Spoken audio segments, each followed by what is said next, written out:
Bonjour Cyrielle, c'est un grand honneur de te recevoir ici, chez moi, en toute simplicité.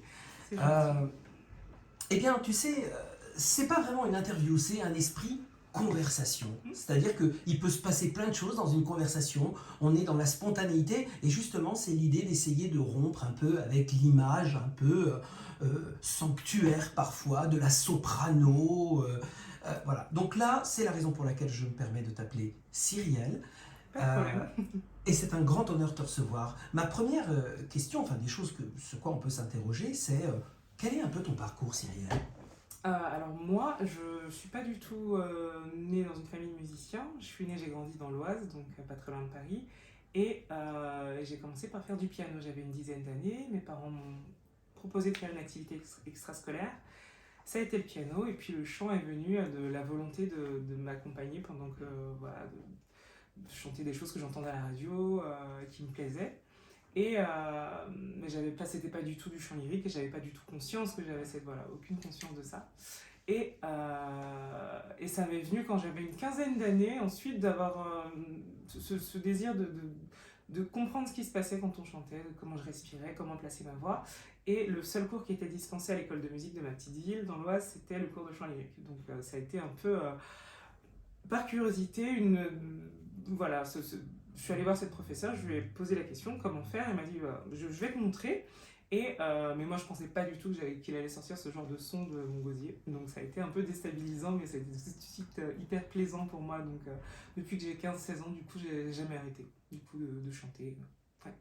Donc tu avais 15-16 ans. Ouais. À l'âge où une adolescente vit finalement aussi parfois une autre forme de vie, toi, le parcours de l'art lyrique vient dans ta vie où tu vas à lui et on en arrive à aujourd'hui, c'est-à-dire finalement un des noms, Cyrielle, de soprano dont on entend le plus parler, tout au moins en France et j'espère bientôt en Europe et dans le monde.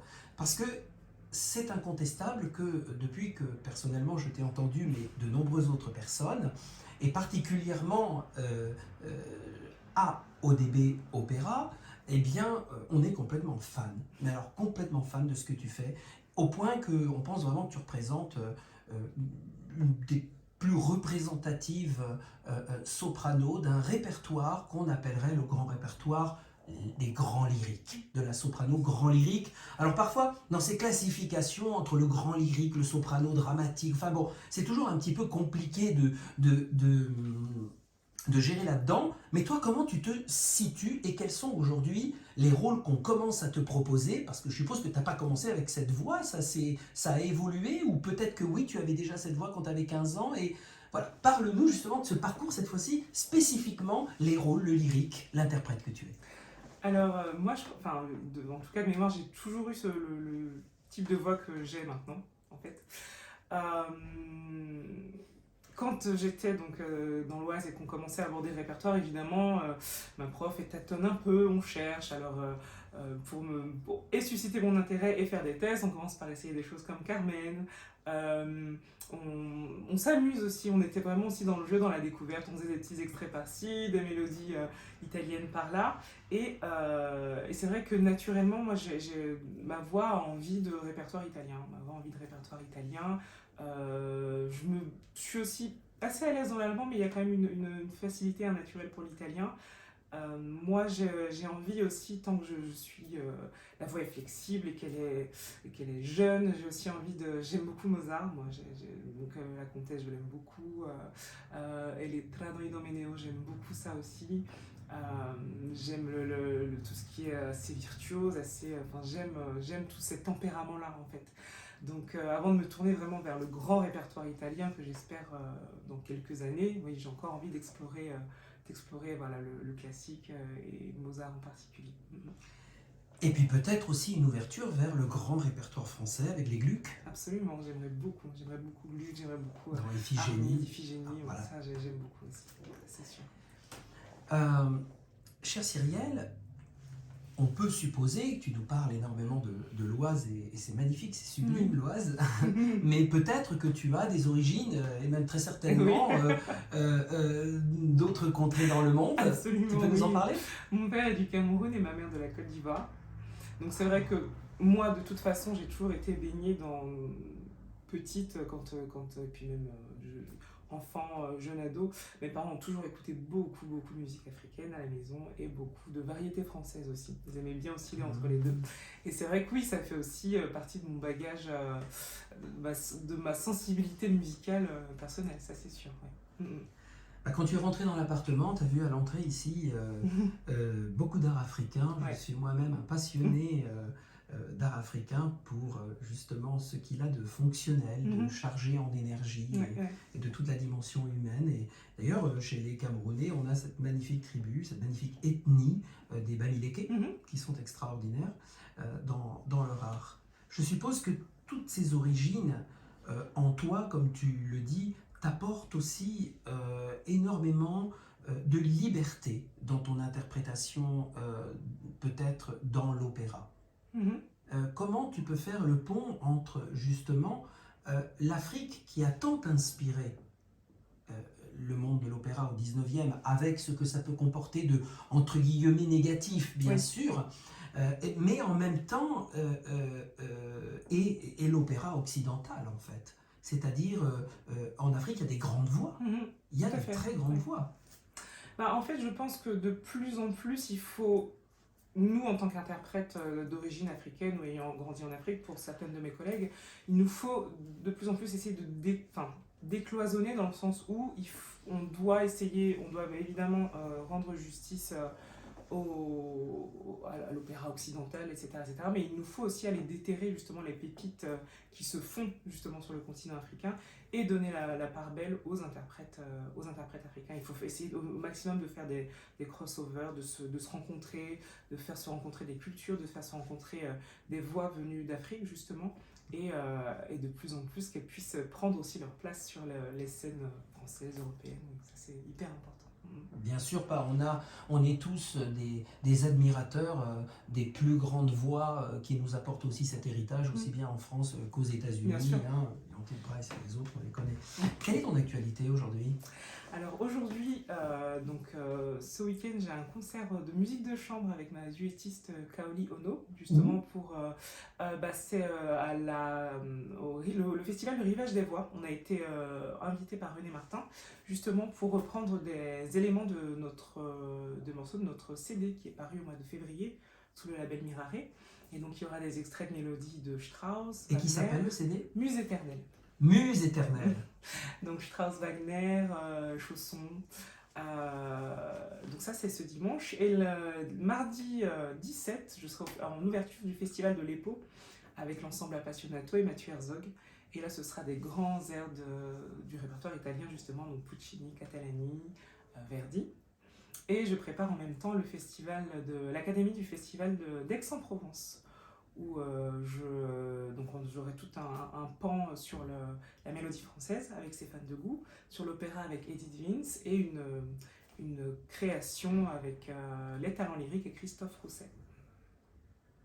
Et peux-tu nous parler de Lyrics, ce nouveau magazine? Ouais, ce nouveau magazine. En fait, c'est venu vraiment donc Maxime Pierre qui travaille pour Lyric, qui a choisi les talents qui allaient justement faire la couverture de cette première édition et qui ce magazine se veut vraiment comme un renouveau de l'opéra, quelque chose de frais, il veut s'adresser à un public jeune, il veut s'adresser à un public qui connaît un peu l'opéra mais qui n'ose pas forcément toujours y aller. Il veut lui montrer que c'est quelque chose d'accessible, qu'il y a des figures, des gens de leur âge en fait qui sont sur scène et qui sont modernes et voilà. Et en fait il y a énormément de thématiques différentes qui sont abordées dedans.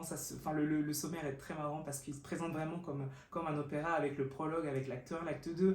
Il y a énormément d'arts qui sont évoqués, on parle de danse, on parle de cinéma, on parle de théâtre, on parle de gastronomie aussi. C'est vraiment un magazine à découvrir et très très frais et pétillant, et ça a été un très très beau travail. Et c'est déjà dans les kiosques. Et c'est déjà dans les kiosques, oui, pendant tout l'été. Là, il est sorti le 5 mai et donc c'est un trimestriel, donc vous avez encore quelques mois pour vous le procurer. C'est génial. Écoutez, Lyric, il faut absolument aller acheter ce magazine parce que ça contribue aussi à un projet que nous avons, nous, en commun, c'est-à-dire la démocratisation, quelque part, de notre bel art lyrique et surtout la fusion avec d'autres arts, Absolument. quand bien même aussi les arts de la variété. C'est la raison pour laquelle je te remercie infiniment lorsque je t'avais appelé, et ça va se faire sur la rentrée, je te tiendrai informé, de participer au projet d'un spectacle justement entre l'opéra et la pop, et tu as tout de suite répondu oui. Et franchement, c'est pour moi un grand honneur parce que je veux aussi qu'effectivement, je pense que le grand public a droit à l'accès à cette musique et au plus haut niveau. Absolument. Est-ce qu'aujourd'hui il y a des rôles, genre par exemple, on va lancer une petite piste là pour les directeurs qui vont nous écouter, des rôles quand même, enfin, évidemment on te voit tous dans certains rôles, mais toi, est-ce qu'il y a des choses que tu aimerais bien... alors là, n'aie pas peur de dire, tu peux tout sortir, hein, voilà. Bah oui, évidemment qu'il y a des rôles dont je rêve, mais voilà, qui j'espère arriveront, et je pense qu'ils arriveront. Chez Verdi, j'aime beaucoup, beaucoup, beaucoup Léonore. Chez Puccini, évidemment, j'aime beaucoup Tosca. Je suis en train de commencer à explorer aussi Butterfly que je découvre et voilà, avec qui je commence à avoir de belles affinités, on va dire. Et sinon, effectivement, on parlait de répertoire français tout à l'heure. Oui, tout à fait, j'ai envie d'explorer chez Gluck pour l'instant, avant de me tourner vers Massenet. Voilà, des choses assez tragiques, assez intenses, assez lyriques dans notre jolie langue, absolument. Déjà, quelques opéras français t'ont déjà proposé des rôles magnifiques. Je sais que Montpellier t'a proposé récemment... La grande prêtresse, oui, dans Aïda, la saison prochaine. Ouais, je suis très très contente de faire ça. Et d'autres puis la deuxième dame aussi dans La Flûte enchantée. Donc pareil. Il y a parfois aussi, par exemple, à Toulouse, j'en parle pour directeur qui a des saisons magnifiques, ou à Marseille aussi pour Monsieur Xibéras qui a des saisons magnifiques, et comme tant d'autres théâtres, il y a vraiment dans ces théâtres aussi parfois des rôles dont on pourrait parfaitement te voir sans aucun problème. Il y aurait que par exemple, La Force du Destin aussi, on pourrait parfaitement t'imaginer là-dedans. En matière d'art lyrique, pour finir, quelles sont, on va dire, on retombe tous à peu près sur les mêmes grandes références. J'ai du mal à poser la question, qu'est-ce que tu préfères? C'est pas possible de préférer entre Callas, Crespa, Genser et tout ça. Mais est-ce que toi, en toute humilité, par exemple, si tu vas chercher comment tu travailles tes rôles? C'est-à-dire que, est-ce que tu travailles la partition, puis tu vas écouter, et dans ce cas-là, tu vas écouter plein d'enregistrements, et toi, tu fais ton chemin. Et si c'est plein d'enregistrements, quel type de soprano vraiment va plus t'inspirer? Tu vas te sentir plus proche. Des fois, ça peut être un aspect vocal, un aspect humain, un aspect interprétatif. Ça va surtout dépendre effectivement, une fois que j'ai pris en main la partition et que je l'ai débroussaillée, traduite, essayer de comprendre les intentions du librettiste et du compositeur. Effectivement, je vais essayer d'aller piocher dans un panel de chanteuses, forcément. Et ça va vraiment dépendre de la langue, ça va vraiment dépendre du style, de l'époque. Généralement, c'est vrai que j'écoute très souvent Leontine Price, Jessie Norman, Régine Crespin, que j'aime beaucoup. J'aime beaucoup Régine Crespin. J'essaye aussi de regarder aussi des chanteuses italiennes un peu plus, comme Cerquetti par exemple. J'essaye de Ileana Kotlubas aussi. D'aller chercher aussi cet héritage-là qui fait partie, qu'on a toutes, de toute façon, toutes les sopranes, on va avoir des inflexions, des nuances, des couleurs qui vont rappeler une telle ou une telle, et une fois que j'ai un petit peu écouté ce qui se faisait, j'essaye aussi de laisser un peu infuser pour faire mon chemin, parce que je crois qu'on a envie, et j'ai envie de défendre Cyrielle, et pas de faire une copie de...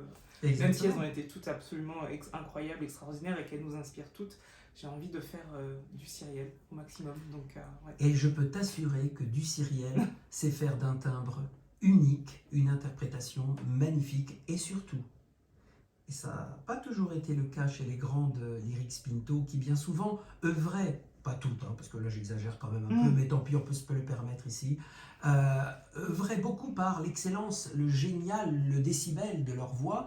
Mais parfois musicalement, toutes n'ont pas été des Régine Crespin, on va dire, qui en plus associaient cette musicalité hors pair. Mais chez toi, il y a une musicalité hors pair. C'est-à-dire, on sent que la partition est vraiment le creuset de ton travail, et quand il y a un piano, bah, tu le fais, et quand il y a un forté, tu le fais, et on sent qu'il y a vraiment ce travail. Et vraiment, merci, parce que du Cyrielle, c'est fabuleux et c'est surtout notre avenir lyrique. C'est très gentil, merci beaucoup, je suis très touchée. Merci beaucoup Cyrielle, tu vois, c'est court, c'est efficace, c'est juste 15 minutes, un petit entretien humain, Une lyrique, petite et puis conversation. ton actualité. Alors il faut absolument aller acheter Lyrique parce que tu es dedans, et parce qu'il est génial le magazine, voilà, avant tout. Avant tout. Et deuxièmement, alors là pour le coup, Muse éternelle Absolument. Mirare.